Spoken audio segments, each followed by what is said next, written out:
Welcome to So You Want to Be a Geek, the podcast where we dive into the vibrant and ever-evolving world of geek culture. Whether you're a seasoned fan or just curious about what makes being a geek so special, join us as we explore everything from comics to movies, gaming, tech, sports, and everything in between. Each episode will bring you insights, interviews, and the latest news to fuel your passion and expand your horizon. So grab your favorite fandom and let's embark on this geeky adventure together. I'm Michael Canetti, and this is So You Want to Be a Geek. And I'm here with someone that I have known for pretty much over 30 years now, Kristen Goetz, the owner and tattoo artist here at Palo Santo Tattoo Parlor in the heart of beautiful Sayville, Long Island. Hi, Kristen. How are you? Hi, how are you? It's crazy to see you after like 20-something years. It's really weird. Were you an artist first that got interested in tattooing, or did you get your first tattoo and say, you know what, I want to do this kind of thing?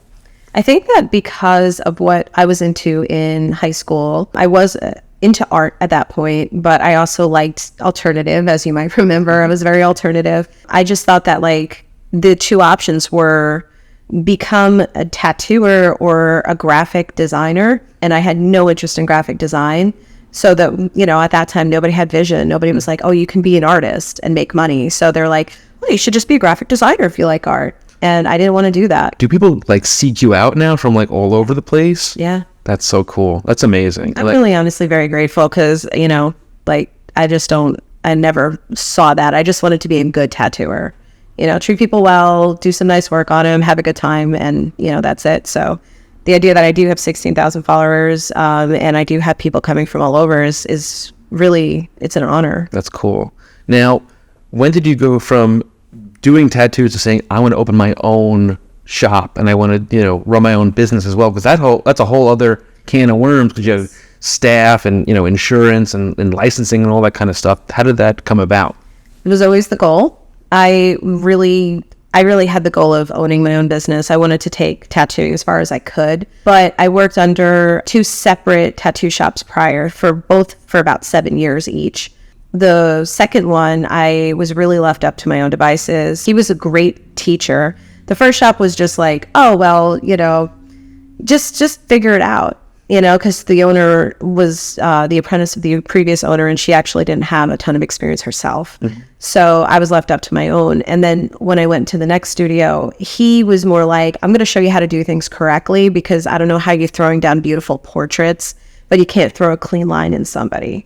So he taught me the basics. It was almost like my apprenticeship started over again. But he really left me up to my own devices when it came to the day-to-day operations and how I interacted with my clients. Speaking of that, though, like, what did you do during COVID? Like, how did you, you know, keep the business going? Or, like, did you have to do, a hiatus of time? Yeah, 4 months. Wow. We were closed. I am so, like, the shop is so obvious in the middle of Sayville, and there were so many eyes on us that I know some of the studios out here were like, you know, we're closed, but we're really not closed kind of thing. I was really closed, and I just, you know, as a tattooer, you learn to save and you learn to have a ton of savings just for rainy days. And so I just paid through and I didn't work for 4 months. I even had somebody come in here because I was watering my plants. Wow. And they were like, are you supposed to be open? And I'm like, I'm not open. I'm watering plants, you know? So people were really, really paying attention to my shop. Good, man. I feel like when someone's sitting with a 5-hour session with you, that it's almost like a therapy session in a way. Like they're just sitting, you know, they're allowing you to add art to their body, but also probably at times even pouring their guts out or telling, you know, their life story or the meaning behind whatever that tattoo is. Yeah, you, in the beginning it was hard for me because people I think it's a trauma dump. They're vulnerable and then they start kind of dumping their trauma, and I'm pretty receptive. I'll listen. There's very few things that I would ever cast judgment on. Like pretty much you could tell me anything and I'd be like, oh, okay. You know, so I think people do feel comfortable. I have boundaries and safeguards set now where I don't take it all home with me and just dwell in it. But yeah, people say some really insane stuff. I'm sure. Traumatic or, you know, and then you have to go from somebody who just dealt with some serious trauma to the next person who's celebrating their 18th birthday and they're getting their first tattoo. Yeah. You know, so, and you have to be able to, on a dime, change. Yeah. Change that energy. You can't be taking that into the next. I know. That's crazy. That's wild. Yeah, because you can't be like, you know, all right, I need 2 hours to like decompress from whatever I just experienced to then go into the next person. It's like, I want to get a rose on my arm. I got like 20 minutes to like shovel something in my mouth and just like get to the next person. People don't know how to be patient anymore. No, they're not. They want to be like, I need to be making 125K right now. And I'm like, that's not how the world works. No. Like, I think I didn't have that philosophy when I was a kid. I'm not very motivated by money, but I didn't have that philosophy as a kid. And I don't know if it's because they're listening to these people on YouTube and TikTok that are like, if you're not like a multimillionaire by the time you're 22, you're failing. Yeah.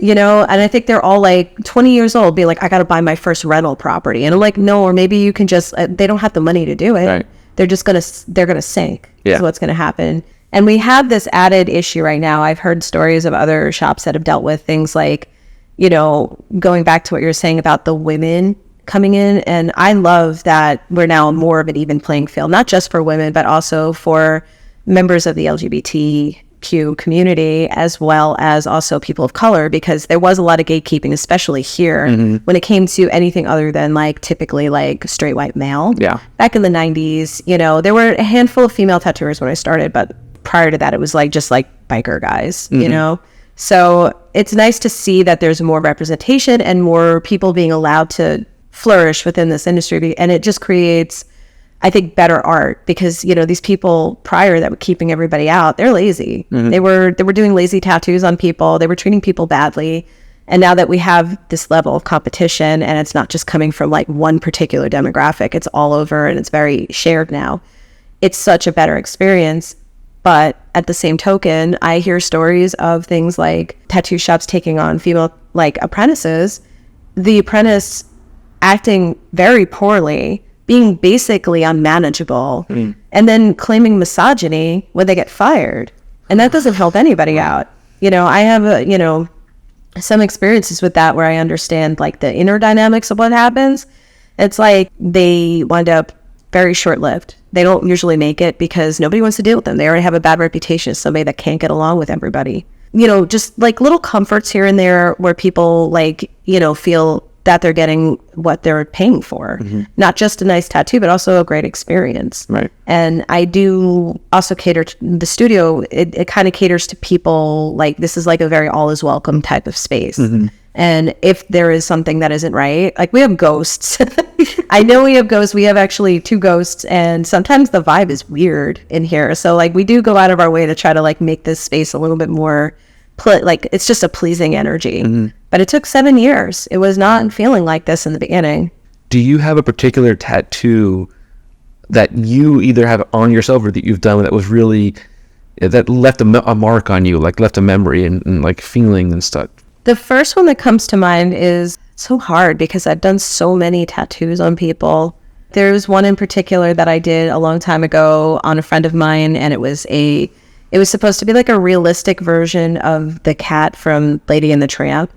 Those ridiculous, very, very like outdated Siamese cats. Siamese cats, yes. And it wasn't meant to be disrespectful. He just thought it would be like really cool to do like a more like realistic version of that. So I did like a Siamese cat, and it had like the little outfit that it was wearing in the movie, and it was one of the first color pieces I did. And so it's not as much the subject, but it was one of my first color pieces, and it won me my first set of awards. Really? Yeah, it was also one of the first things that was actually published in a lot of different like magazines, and it held up really well. Like I see him from time to time, and it still like looks beautiful. Yeah. And I mean, it's on his ribs, so it never sees the light of day, thank God. But, that was such an encouraging piece for me, because it was like, I felt like for the first time, I was on the right track, because it was very hard. I struggled because we didn't have access to what these people have now coming in, where you get YouTube tutorials, you could pay for like to sit in with other artists, you can listen to podcasts. There was so much information that's at everyone's disposal. It's crazy. Like yeah, no, absolutely. So I had to kind of go in and figure out, how am I going to translate this? And without Procreate or any sort of like these new tools that we use, how am I going to translate this in a not crazy way, not disrespectful way, just like a really fun cat portrait is it even going to work? And it worked well enough where, you know, even to this day, it looks like it's brand new. And it's like maybe 17 years old now. Wow. Almost old enough to vote. That's so cool. Don't forget to subscribe, rate, and leave a review on your favorite podcast platform. Follow us on Instagram and TikTok at SYWTBAG for updates, behind-the-scenes content, and more geeky goodness. Have a topic you'd like us to discuss or a guest you'd like to hear from? Let us know. SoYouWannaBeAGeek@gmail.com and stay up to date and join the conversation. Until next time, keep embracing that inner geek, and remember, the adventure never ends.